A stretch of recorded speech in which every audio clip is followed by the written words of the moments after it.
दोस्तों मेरा नाम है गुड्डू कुमार और आप लोग देख रहे हैं बर्बाद न्यूज भोजपुरी। दोस्तों आप सबको बता दें कि आज भोजपुरी के ट्रेंडिंग स्टार कहे जाने वाले खेसारी लाल यादव का बहुत ही एक जबरदस्त गाना रिलीज हुआ है, जिस गाने का टाइटल है आवारा बलम।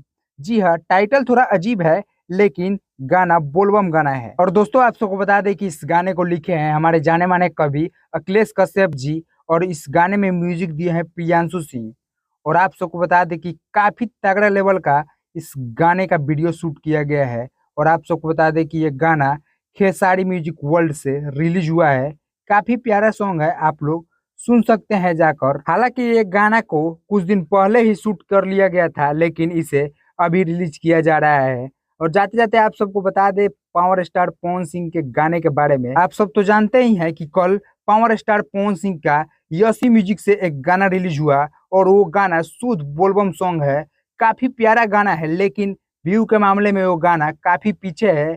एक दिन में इस गाने पर 5 लाख ही व्यू आए हैं। और आप सबको बता दें कि ये 5 lakh view power star Pawan Singh के करेक्टर से मैच नहीं करता। तो चलिए दोस्तों, आप सबसे विदा लेते हैं और मिलते हैं नेक्स्ट वीडियो में। तब तक के लिए जय हिंद, जय भोजपुरी।